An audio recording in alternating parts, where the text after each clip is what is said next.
How you guys doing today? It's Anthony Gangi. Welcome to part 2 of our 10-part series on, let me show you the book real quick so you guys could just kind of see where the information is coming from Reaction to Reputation, Rookie Correctional Officer's Guide to Discretion, Authority, and Earning Command Presence. Now, today we are going to be on step 1, which is the reactionary stage. So basically, this is all about the rookie coming out of the academy, enforcing the rules, however minor it may be. Basically, they're embracing conflict. They're utilizing policy. They're utilizing leverage, like the ability to take things away, and they're stepping into their role.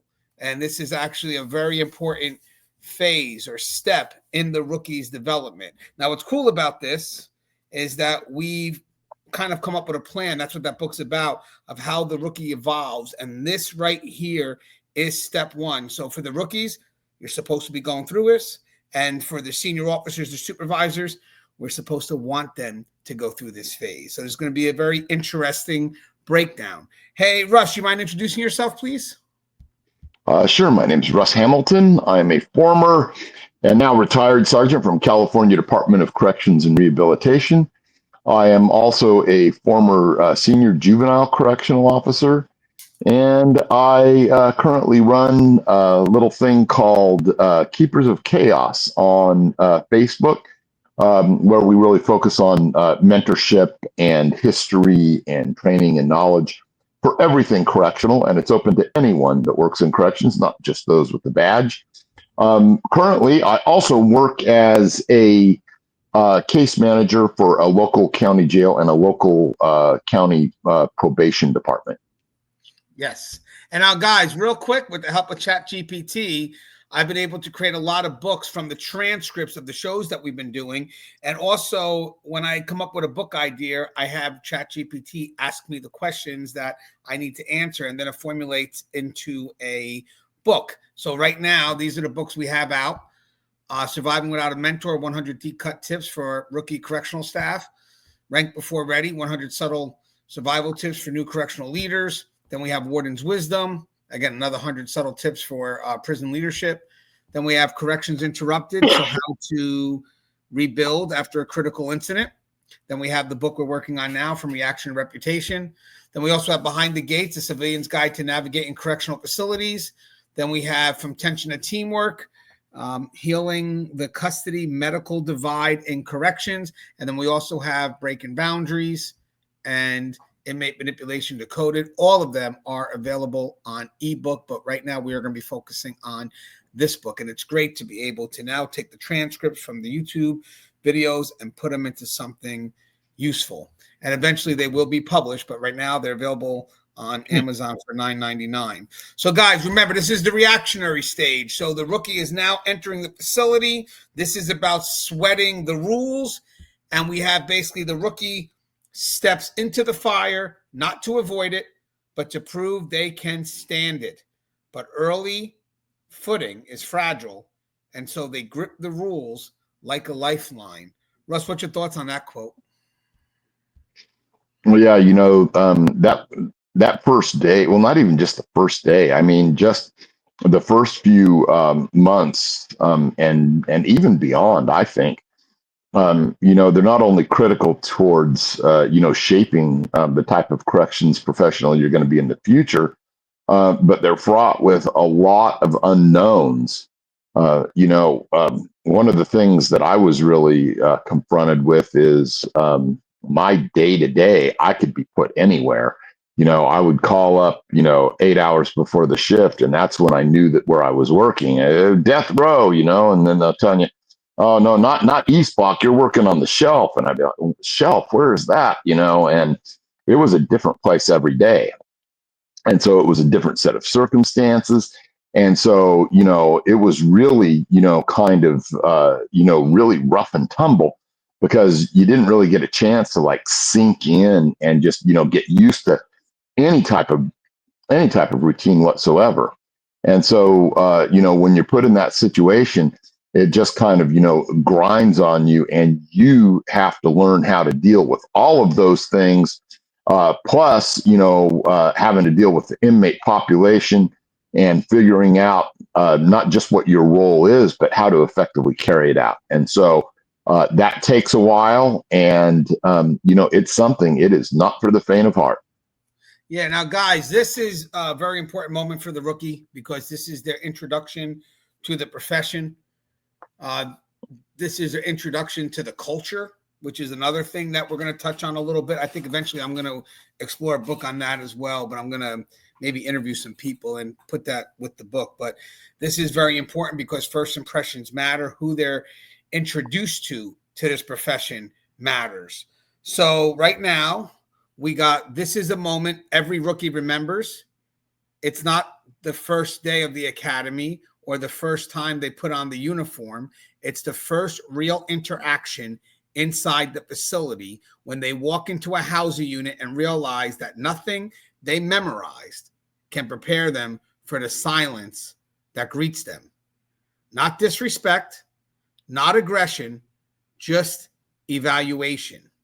The inmates don't stand, they don't shout, they just watch. Now, by the way, guys, the silence isn't also coming from just the inmates. It's also coming from staff as well. So that leads us to our first question.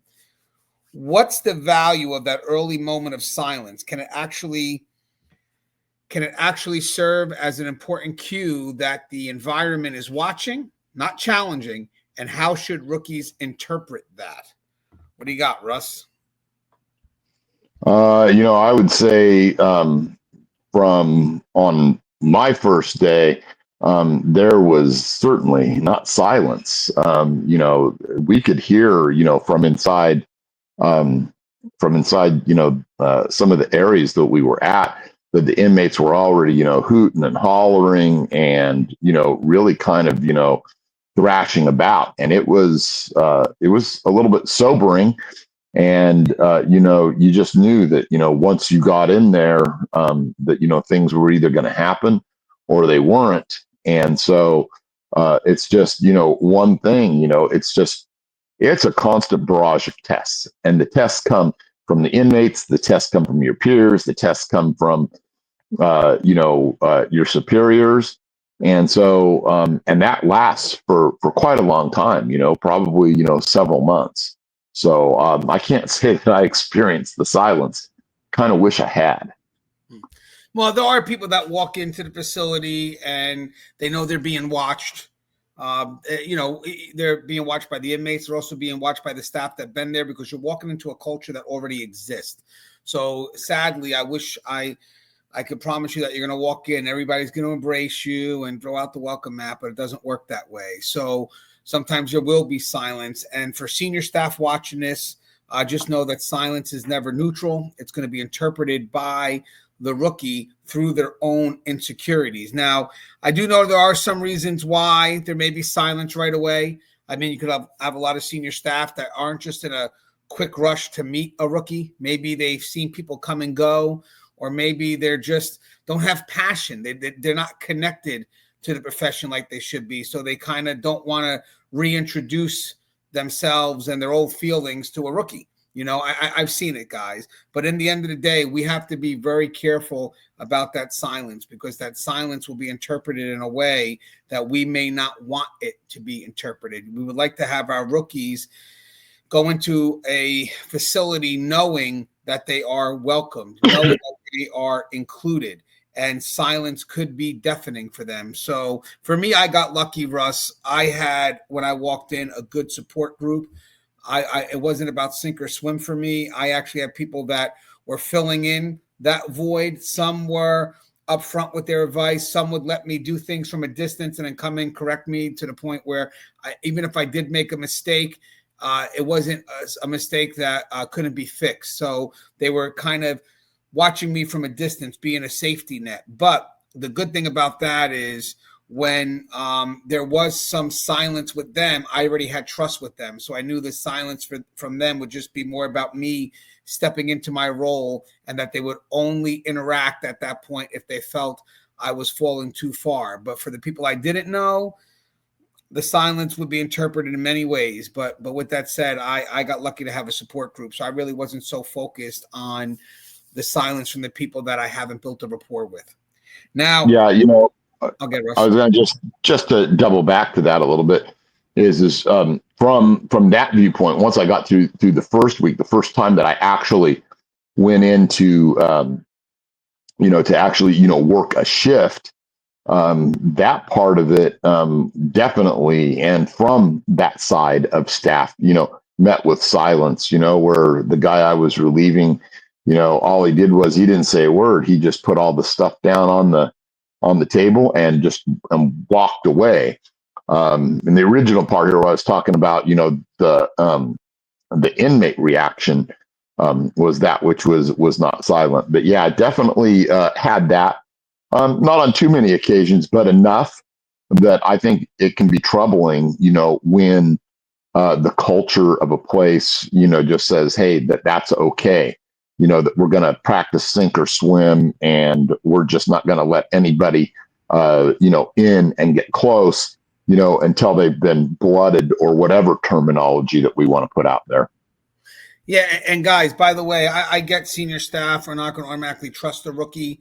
I get it, but the rookie still has to trust you. So you don't want to kind of say, well, I don't trust them, and then decide not to interact with them. It doesn't work that way. You are going to have to interact with the rookies. Now, again, as I said, I was lucky. Even if I did have silence, as I said, I trusted the people. They were trying to get me to make decisions on my own. They were empowering me.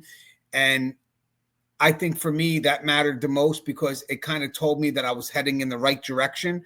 Even if I had to work through failure to get there, I was heading in the right direction. But sometimes when the whole culture is silent on a new rookie, they don't know if what they're doing is right or wrong. So sometimes it's good for someone to step out of that silence and say, hey, great job, specifically great job on ABCD.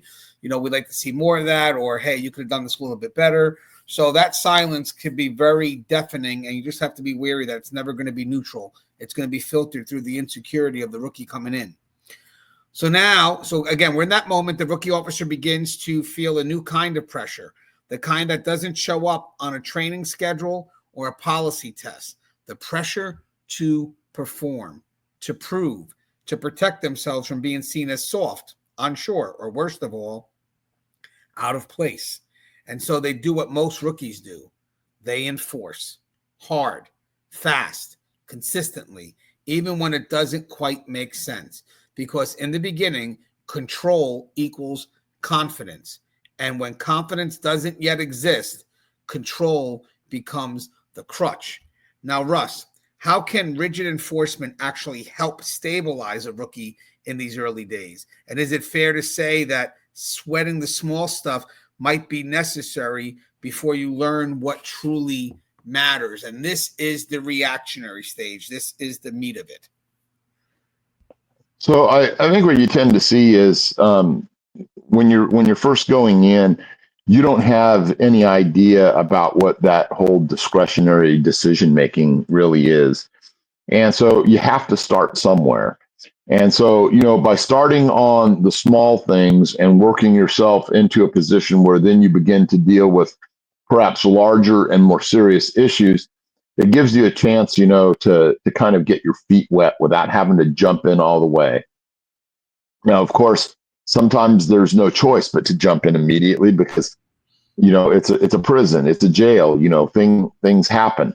But by putting people in the position to deal with some of that small stuff, hopefully, ideally first, they'll have a chance to, use their authority, hopefully constructively and in a way that, comports with what you're, taught in the academy, or what maybe you'll be taught in the academy in the future.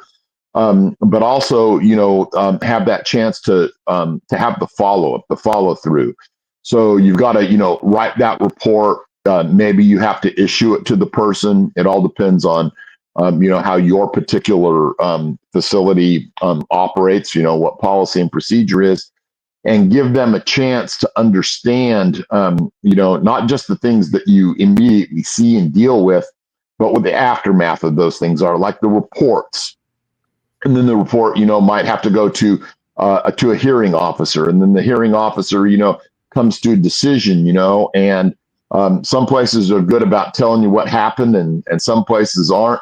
But that's part of the learning process too. You know, how well you wrote the report. Did you substantiate the charge? You know, is there anything that you could have done better? Is there anything that you could have done different? And so that kind of day in and day out grind really matters, to be able to put people into the position where they're both confident about what they're doing and they're becoming competent about what they're doing. Yeah. And by the way, guys, at the very beginning, the rookie is playing the role. Technically, they really haven't become the role yet, but they will. But they're playing the role. So, as I said earlier in the show, I believe it's okay for them to go after the small stuff, lean on what is black and white, lean on policy, work in saying that no, work in understanding how your authority plays out when there is resistance, when there is efforts to manipulate. I mean, this is another thing. This is a bit different than the academy. Now you're in real world. Now you're playing your authority in a world that may not be so ready to receive that authority. And again, the policies are what gives you confidence. You also have your support alongside you, hopefully. And then you have the leverage of taking stuff away. And that is extremely key in understanding what we'll talk about in just a bit, which is the first half of the loss versus gain system, which is, again, dealing with managing inmate behavior. So again, this is a very instrumental part of a rookie's development. This is where they embrace that role of authority. They kind of push for that no. They chase conflict. They lean on the privileges. And again, it's very black and white. Like Russ said, it's not about discretion at this point. This is very black and white.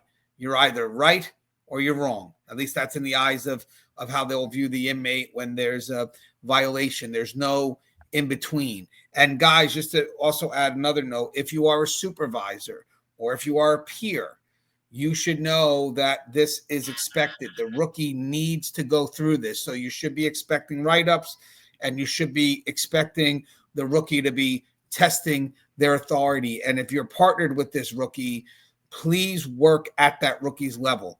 That rookie, it is the rookie's time to now chase that conflict.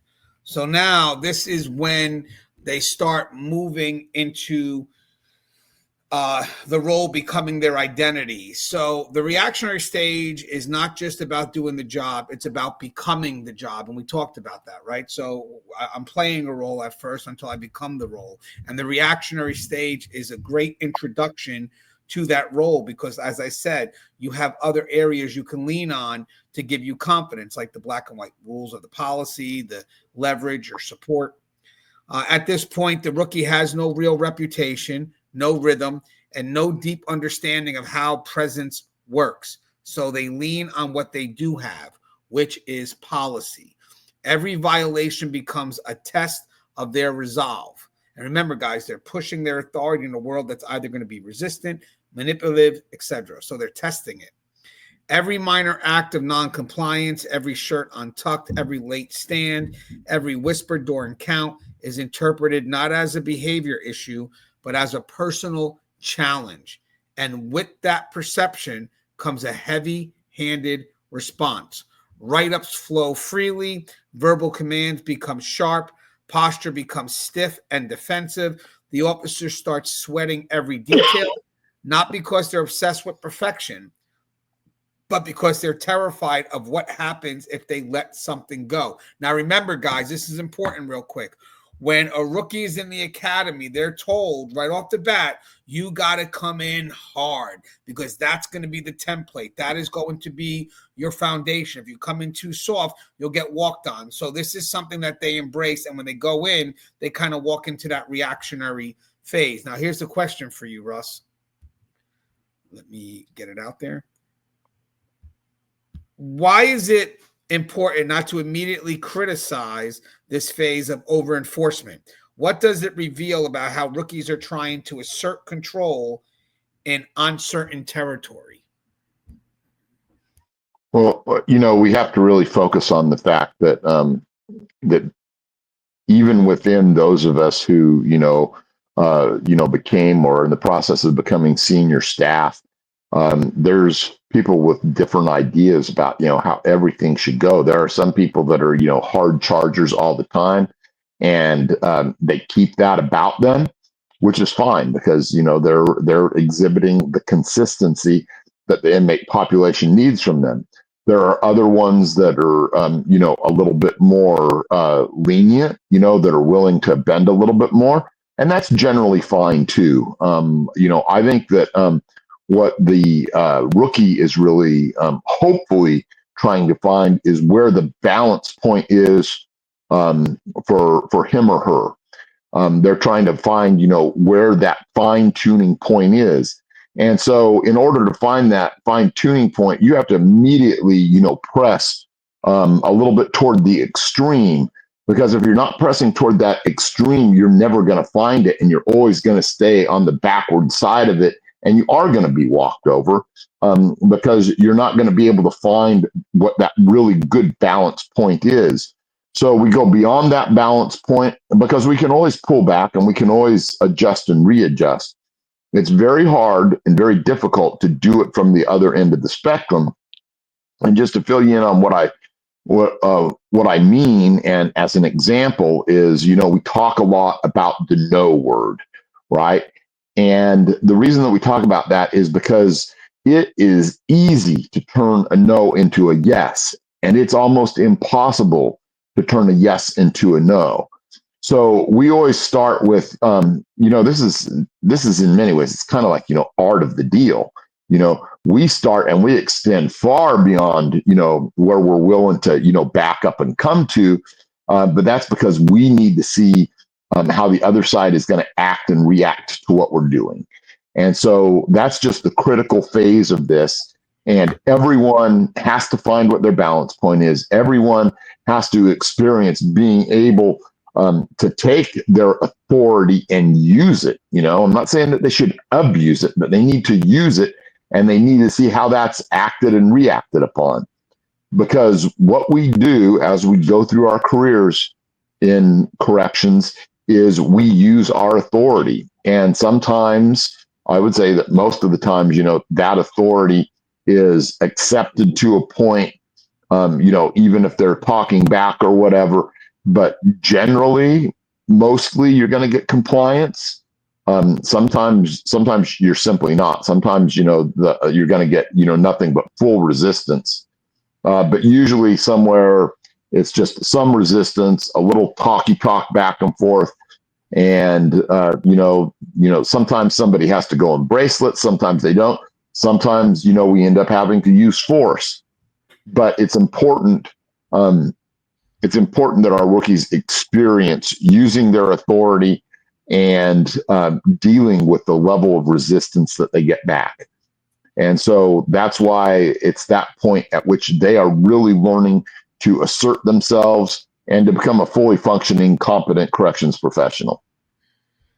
Yes, and guys, we've all went through this. I mean, now we're just putting a name to this. That's all we're doing. So reactionary shift and obviously strategic discretion, because eventually, and I do believe this happens, maybe for some, they stay in that policy-driven mode, and I think they're more controlled by the situation. But then you get some that do make the effort to grow. I think that's most of us, because it's just too tiring to do a career this way. So they look to see at what's happening around them. How does a senior officer have control without having to chase after it? Because I think as a rookie, you're doing a lot of chasing, and I get it. That's what you're supposed to do, embrace the role. But eventually it gets to a point where the reputation has established these expectations, and we're going to transition to that. So now, as I mentioned before, when they talk about the write-ups, again, the rookie is setting the standard because they're concerned that if they don't set the standard, what could happen in the future? Because that's what they're taught in the academy, guys.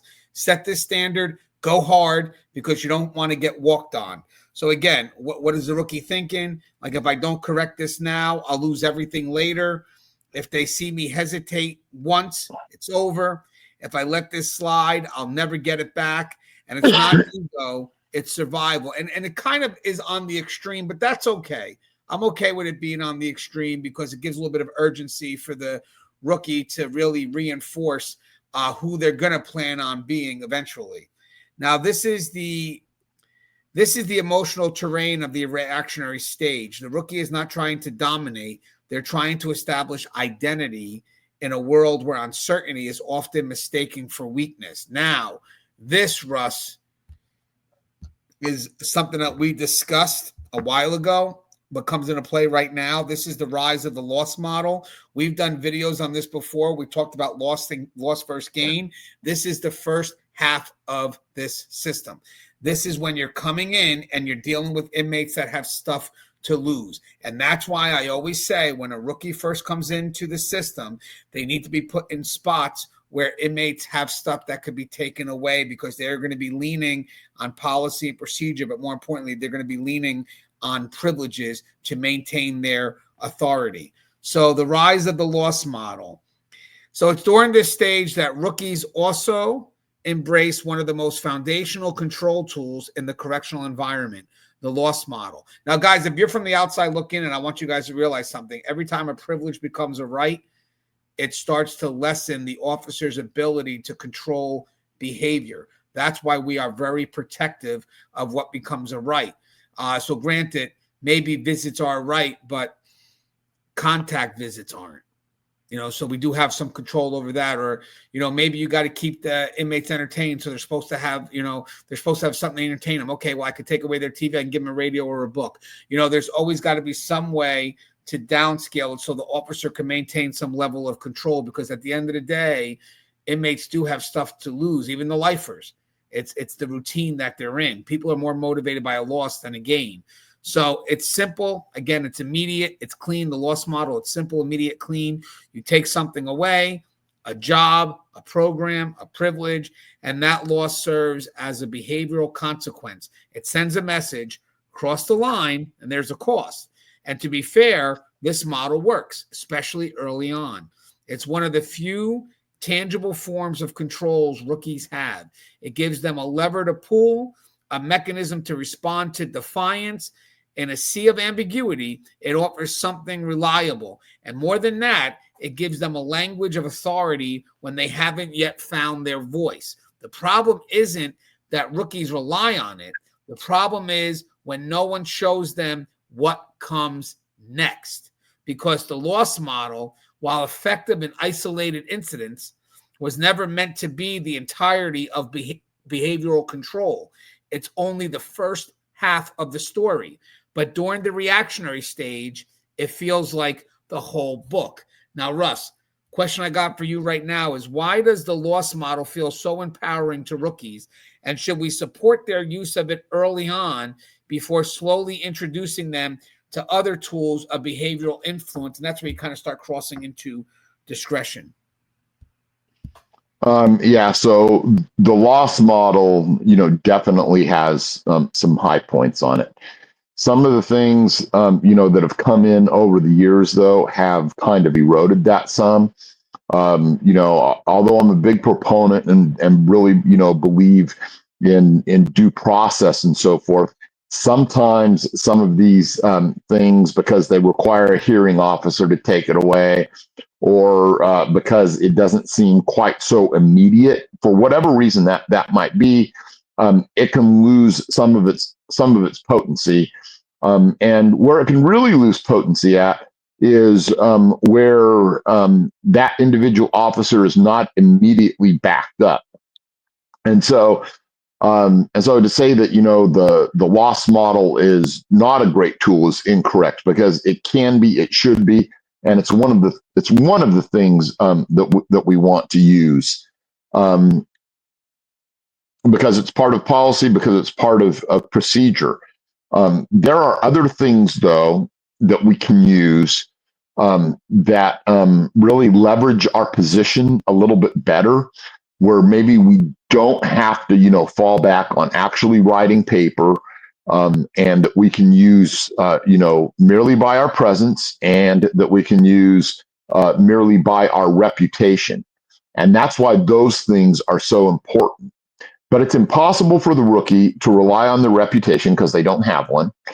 And so when there's only, how do I put this? So what really they're left with is only the loss model. They don't have any other way to really do anything about it. because they're not that guy yet. They're not that gal yet or whatever. And so there has to be a point at which we transition and we become better at enforcing things just through our mere presence, just through our mere words, and just through our mere reputation, if that makes sense. No, it does. And this is why I want prison leadership to realize this is very important right now. And we're going to explore this a little bit later, but in future videos. But this is why the rookie cannot go into those close custody units where inmates have nothing to lose. They need to, if they're going to go there, they need to have a senior role model there, because right now, the way they're going to work through inmate behavior and deal with it is by taking things away. Again, they haven't developed discretion. They don't know the art or the strategic art of giving things back. So when they're the only ones running that unit, they're going to run it as if it's a GP, and they're going to write up every little thing and try to sweat things that just the inmates they don't have anything. So it's harder for them to maintain control. That's why good senior officers, like Russ said, they got that reputation that helps them out. So when they walk into those types of units, their reputation speaks volumes, and the inmates will respect the reputation. And there's another thing that comes with that reputation is the experience, the strategic discretion that comes through time of just doing what needs to be done, but trial and error in the process. And there's another thing I wanted to add here too with the loss model. And wait, Russ, before we go to that, you agree with what I'm saying, right? With the close custody, I mean, putting a rookie in a close custody unit without type of senior oversight could be tough, because they're still at that reactionary stage. And I don't think that the reactionary stage works very well in those close custody units. I'm just of the opinion that that close custody type units, are really ran really kind of in a rote way. It's kind of a thing where, anyone can teach a robot exactly what to do. And so, when you're doing things in that rote way, rookies, they're really not learning to, use their powers of speech. They're not really able to flex on these guys with their authority, because they don't really have anything to lose, and they typically tend to be the kind of people that really don't care about whether they lose something or not. Seriously, they just don't, and so they tend not to react very well to the normal pressures of loss versus gain or anything else.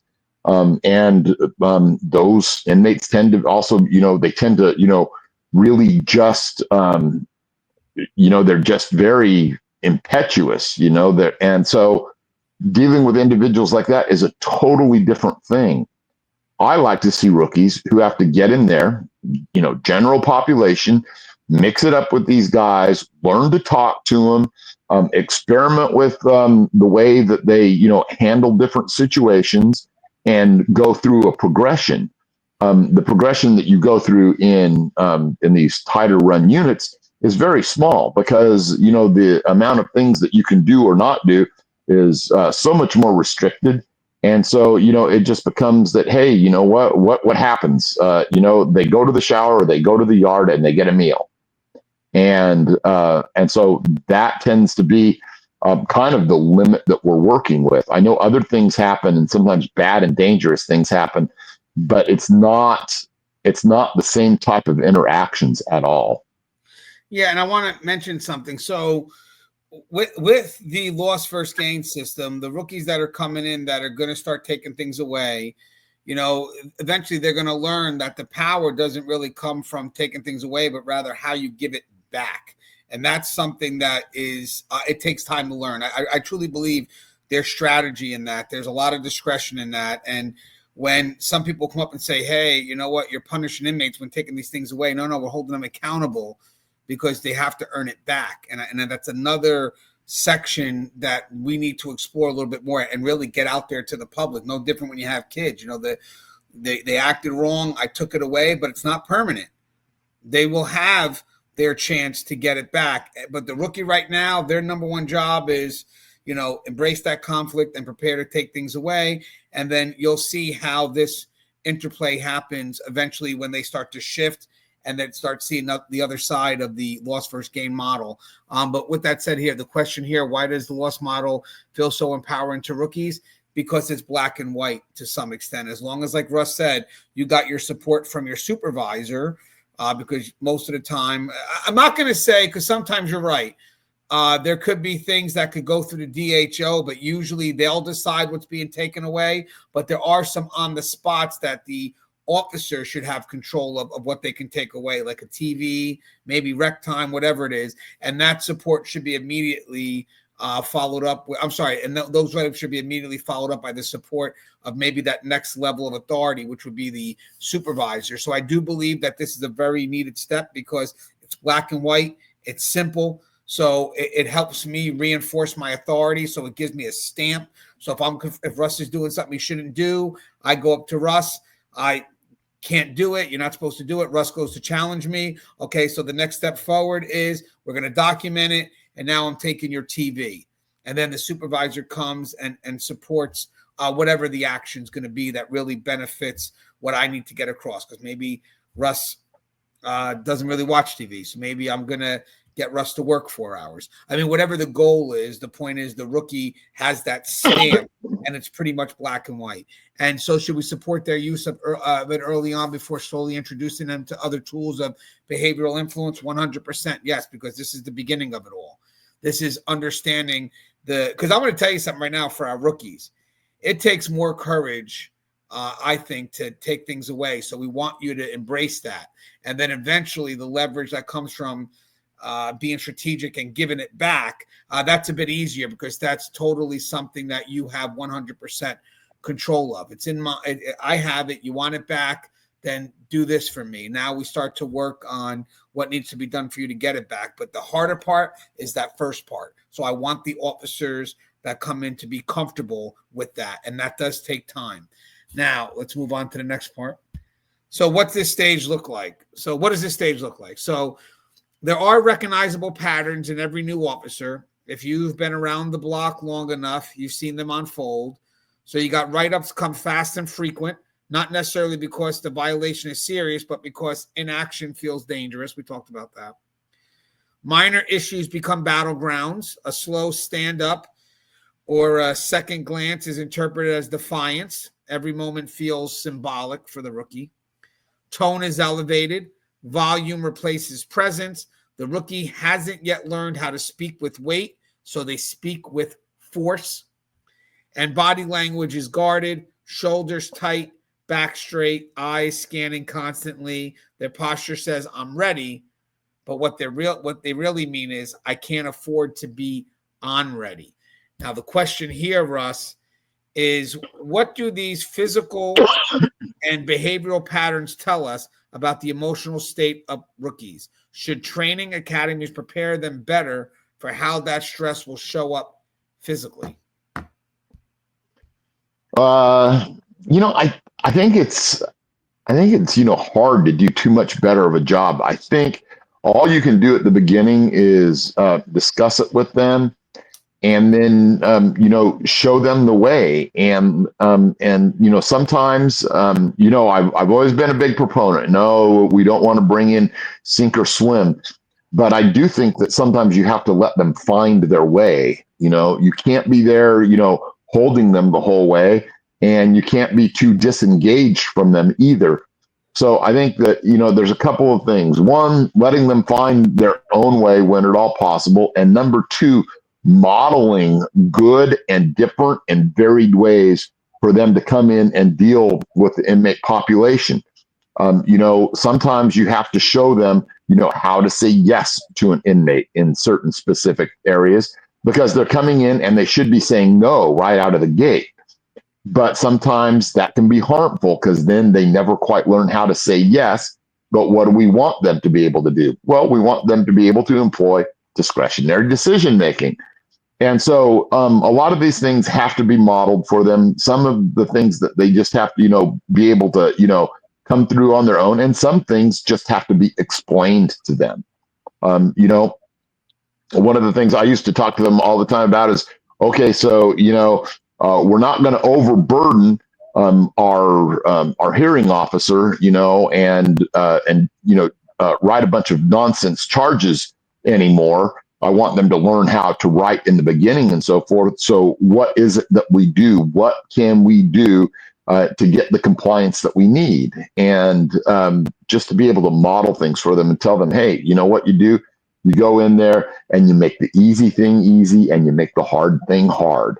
And you start to show them, you know, how to break down the will of the inmates and how to bring them into compliance and how to keep things, you know, on kind of, you know, as peaceful a footing as possible, while still maintaining your authority and being able to, when it becomes necessary, to resort to whatever you need to resort to. And so it's a learning process, and it has to encompass all of that. You can't teach them to become a one-trick pony and say, here, do this each and every time, because that won't work each and every time necessarily. So you have to have, you know, multiple different, you know, tactics and some alternative strategies to be able to mix it up if you want to become really, truly proficient. Yeah, and guys, this is why we're doing the videos, why we wrote the book, because in the end, this is stuff that you observe. So we're trying to put a name to it and then try to help you in case you don't have that senior role model, because presence is felt. I mean, sometimes I could be working with Russ and just feel his presence, and I may not even intentionally try to learn. It's just so powerful. I'll passively take it in, and next thing you know, I'm walking in that light. But sometimes with the rookies, they may not realize what their presence gives off. You know, they may not know, you know, because in the end of the day, they're not on the other side feeling it. So it's good to have, you know, some good, strong senior staff in there helping the rookie guide them, because I think senior staff can truly recognize when the presence is weak. And they may go back and say, hey, that was great, and you engaging and you giving out that order. But your enforcement seemed a little bit off.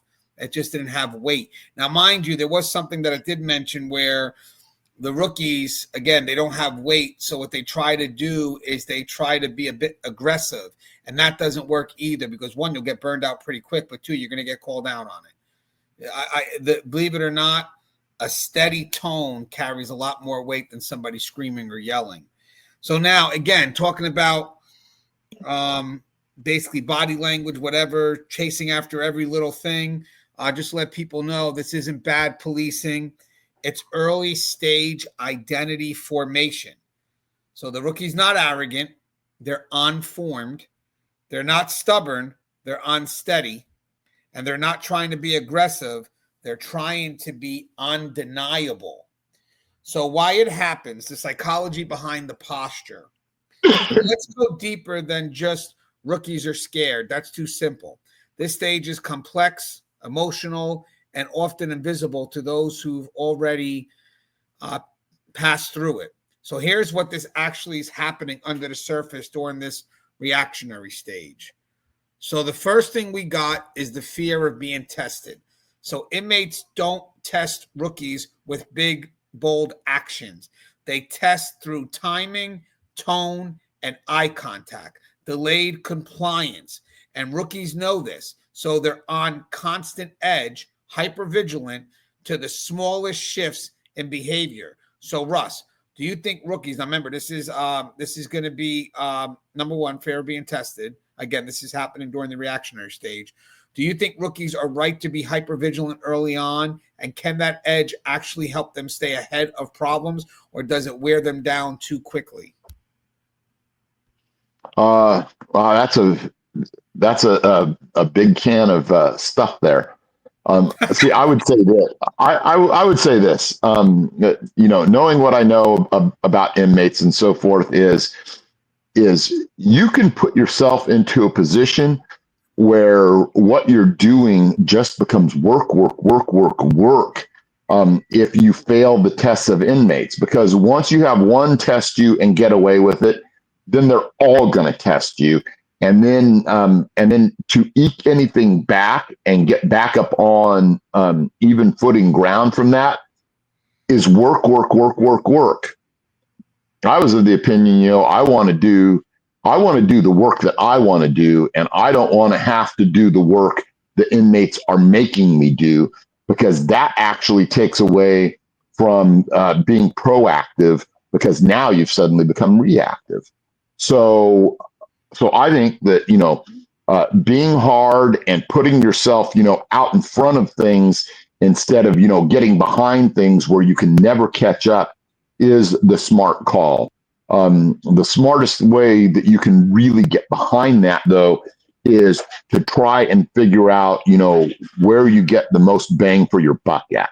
For me, it was always, if I was trying to corral and deal with a specific set of individuals, I would know who the shot callers were, and I knew that if they started, if certain set of people started giving me grief, I turned and I changed the focus back to just, being the best buddy I can to those shot callers and hanging around them all the time. And it didn't take them long to figure out, hey, this is not where we want to be. We don't want Hamilton hanging out here with us and, being constantly in our business and constantly under the microscope.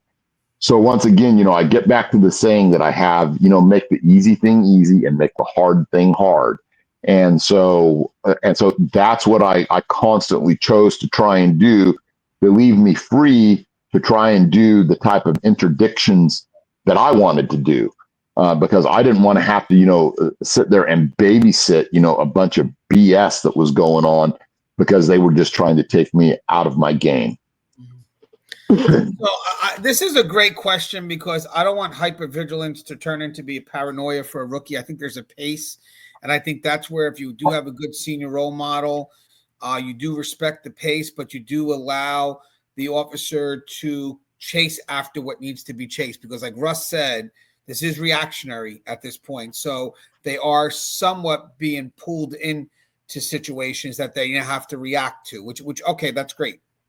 100% that's what's going to happen. So they're reacting. And that's why this is not something you stay at your whole career, because you can't do this for your whole career. But at the very beginning, it is what it is. I remember my lieutenant would call some of our rookies pit bulls because he wanted them to go out there and be pit bulls at the very beginning, because I think part of it, as long as it's paced and it's controlled, you're getting used to the routine of those interactions.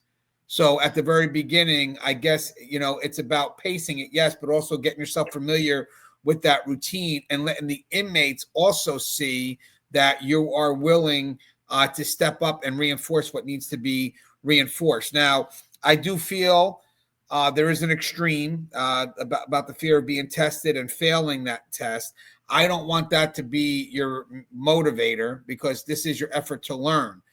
You are going to fail some tests at the beginning, and that really can't be the reason why you're doing it now. The reason why you're doing it now is because you want to learn. And I think when you're hungry to learn, that gives you good inspiration, good motivation to keep that, that chase going and to be that pit bull.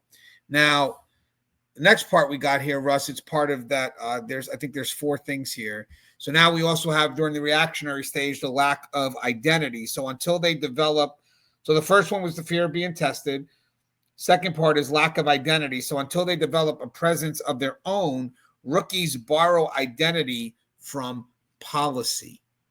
They enforce heavily, not because they love rules, but because they're still learning who they are inside the uniform.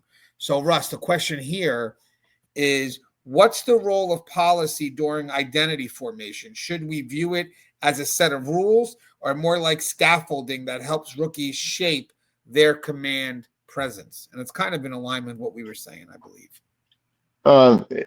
Yeah, rookies have to be reliant on what policy and what procedure is, because that's all they know in the beginning.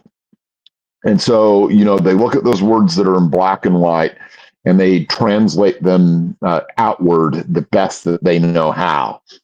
What starts to happen, fortunately, though, is well, I would say mostly fortunately, is when they get really good role models to see how these people have implemented policy and procedure in ways that are creative, innovative, and come with evaluated experience, right? And so that's what the next step is. Hopefully, if you've got a smart rookie, what they're doing is they are becoming eclectic. and they are looking, for those qualities in different people to say, yes, I like what that person does. I like what this other person does. Oh, I don't like the way this other person is doing something else. And that scaffolding, as you talk about, starts to take on shape because now we're building a real foundation. Now we're starting to have a selection of tools to go to that are above and beyond what policy and procedure give them. Policy and procedure is foundational, but it's also rudimentary. Yes, I agree. And I will say for this part here, when it comes to role of policy, we kind of discussed it before. This is their crutch. This is what they can lean on. It's simple. It's black and white. Either, the inmate's right or they're wrong. So I believe this is very important when it comes to their identity formation because they can lean on it as they build and grow. And the other part, should we view it as a set of rules or more like scaffolding that helps rookies shape their command presence? That's what we just discussed. This is all about them shaping their command presence. So why not lean on what's written? It's safe. I got two more, Russ, before we get to the next question. So we got 3 and 4. So we also have the perceived weakness equals vulnerability. So early on, many rookies believe the job is a zero-sum game. If they give an inch, they lost a mile. This makes them overcorrect. It's not dominance. They're trying to protect their future authority. And then number 4 is they are rehearsing the role. Authority, like any role, must be practiced. Rookies are reciting the language of leadership until it feels natural. It's like a stage actor learning lines. They mimic confidence until it becomes real. Now, the question here, Russ, is how should supervisors and peers respond when they see a rookie acting confident? Is there value in letting them practice that posture without calling it out too soon? Absolutely. I think that the thing is you got to understand that it's a journey that you're going through, and it's a process, and things will come into fruition and being sooner or later. But they have to have things that you can hang our hat on. They have to be, things that are starting to form. And no one comes into this business being fully formed, ready to go. Rock'em sock'em correctional officer. And so being able to get in there and first learn some verbal skills, second learn some physical skills, learn some manners of presence type skills, and then be able to go out there and somehow take all of these disparate skills and put them together into one cohesive unit really says something. And so when you start to see that rookie develop, you want to do everything you can to foster in them what it is that they're developing, because everyone's going to have things that they're a little bit better at, and they're going to have some things that they're a little bit weaker at. And so the more energy we put into giving them successes in the things that they're good at, and then doing what we can to kind of address whatever the weaknesses are, is going to be foundational in making that individual into a serviceable correctional unit. Yes, and guys, confidence can be founded in humility as well. So, I mean, I'm okay with people being confident as long as they also have an understanding of the fact that they're not expected to be perfect. I don't want overconfidence, but I do expect confidence because they have to embrace some level of confidence to handle their authority. And if I was a supervisor and I'm looking to call them out on that, that may not be a good thing either, because if they're kind of trying to build their confidence and you kind of dismiss it or worst case downgrade it, that could affect them as they move forward. I mean, they are building themselves up. They are vulnerable, and one setback could make them go tumbling down into something that they can't recover from because they don't have enough wins under their belt. So a failure for them is a lot bigger than a failure for us, where we've achieved wins. We can lean on past successes, but again, confidence, if it's supported through humility, I'm good with that. Confidence is not being cocky at that point. It's a necessity. Now we have the hidden wisdom of chasing conflict. So to the untrained eye, early conflict engagement may look like a little reckless, but make no mistake, chasing conflict early on is not a flaw. It's a foundational learning process. Conflict teaches timing. It teaches the difference between an inmate who's escalating versus one who's simply irritated. It teaches the rookie what it feels like to confront defiance and what it feels like to come out the other side. Conflict is how they develop emotional range. It's where they learn to use their posture, their voice, their discretion, and eventually their presence to shift behavior instead of escalating it. And while this style of enforcement can feel overbearing at first, it's where rookies begin building the internal map they'll navigate for the rest of their career. So, Russ, why should we support conflict engagement at this stage? And can early confrontations actually accelerate the rookie's development when handled correctly? Yeah, 100%. Some people might view that whole, term as chasing conflict as, unnecessarily, starting fires, but I really think it's stomping fires out.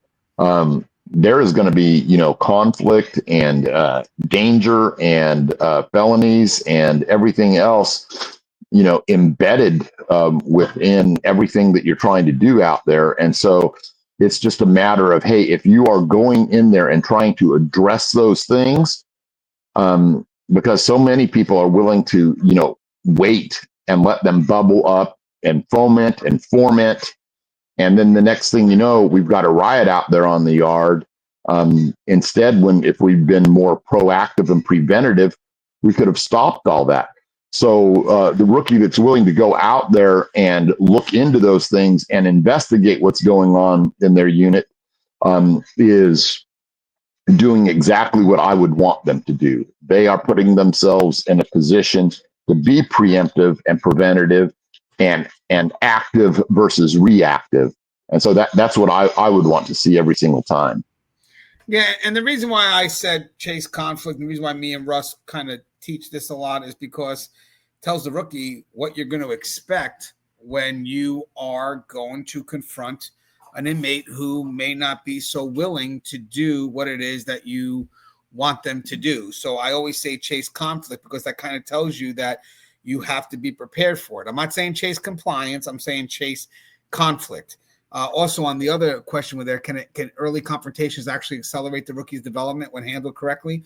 100%. I mean, that the person is now getting used to the routine of conflict. And again, it's where, to me, discretion is going to wind up being born because every conflict is going to be different. So how the rookie responds to each one matters. I mean, the one thing that will be consistent should be their foundation and their principles and values, but how they meet each circumstance may require a bit of nuance. But I truly believe for rookies that do excel and wind up becoming strong seniors, wind up becoming strong supervisors, is because they're not afraid to walk up to an inmate and correct their behavior. And I think it's great to start that at the very beginning because it could become foundational. That's the key. You want something like this to become foundational. So now we got the last part, Russ, before the summary. What this stage needs most: patience, mentorship, and context. So too often, veteran staff mock this stage. They roll their eyes at overzealous write-ups or stiff commands. But what rookies need most during this phase isn't critique. It's context. They need someone to say, you're going to swing too hard. That's okay. Just don't stay stuck there. They need someone who remembers that enforcement is only one part of what makes an officer respected. And that's discretion, when it comes, isn't a softening, it's a refinement. So again, you got the reactionary phase, but there's also going to be eventually discretion. And sometimes people will view discretion as being soft. And we'll explain that as we move forward. That's going to be in another video. So again, the rookies, they need mentors, not just managers, and they need space to rehearse control without being punished for the learning curve. Now, Russ, Last question. What can experienced staff do to mentor without mocking? And how do we offer guidance without prematurely pulling rookies away from the growth they need to earn through struggle? I think I could break that down into a single word, and that's intentionality. I see too often where, kind of the shift is just the shift and it just, happens, and what happens, happens. And instead of lining people out and putting them into the positions of the new things they need to learn on a given day, and instead just kind of, hey, whatever's going to happens. Um, we just fall into that trap of just thinking, hey, this person will develop on their own, and it's kind of a much softer sink or swim, if you will, because we're just, we're hands off. We're not saying that we won't help them out, but we're not saying that we're going to show them necessarily what to do. And so I think that, structure is everything. Good apprenticeship programs, good field training officers, good good chances to go in and do things that they don't normally do. Putting people into positions where they are not comfortable, spurs that growth on. And so that's what we should be seeking to do. That's what we should be, pressing forward. And I know that there's a lot of competing things that go on out there, but really, personnel development really should be, as close to number one as we can get it, because the more that we put into that, the better results that we're going to see in every single other thing that happens inside of corrections.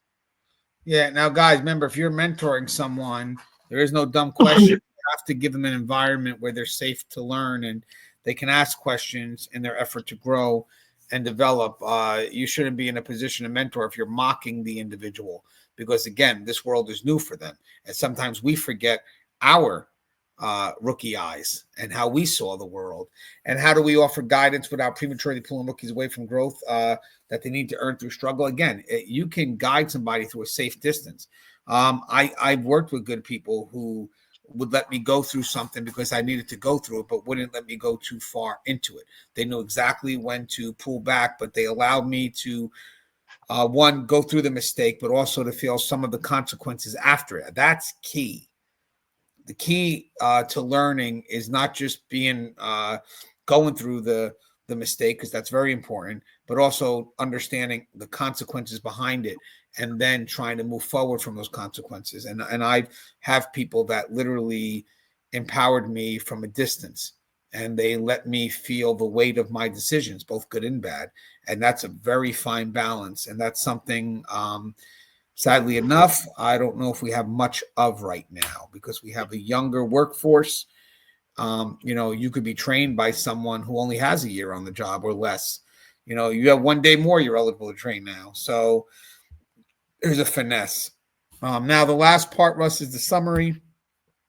The reactionary stage isn't a mistake, it's a foundation. So every correctional officer begins in the reactionary phase, not because they're unfit, but because they're unformed. This stage is less about mastery and more about momentum. The rules give rookies something to hold on to while they find their balance in the chaos. Over enforcement, fast write-ups, and rigid posturing aren't signs of failure. They're signs of someone rehearsing control until they learn how to own it. Chasing conflicts, sweating the small stuff, and clinging to policy, these are not flaws. They're functional first steps. But for a rookie to grow beyond this phase, they must be mentored, supported, and shown that strength isn't found in volume, but in presence. The rules start the job, but they are not the destination. They're the scaffolding rookies climb to build their voice. And in time, those rules will give way to rhythm, to judgment, to discretion. That's not a shortcut. That's evolution. And it starts right here in the fire of enforcement. Hey, Russ, what's your closing thoughts on this? This was a good second video, correct? Yeah, I think that, it all just comes down to this. We all had to start somewhere. And the thing that really matters is if you're progressing. And, we all have different ideas maybe about, how fast a rookie is, progressing, can progress, should progress. But, giving them the opportunities and leading them to where they need to be and putting in your effort is just as important as the effort that they're willing to come with. And that's all I can really ask from a rookie is, hey, you know what, come at me with effort, and then I'm going to try my best to supply the rest. And we just don't see enough really good people out there with that mindset. One of the reasons that I became involved in Tier Talk and founding Keepers of Chaos was because I saw things that were lacking in my own past that could have been done better. And we shouldn't keep making those same mistakes, year after year, decade after decade.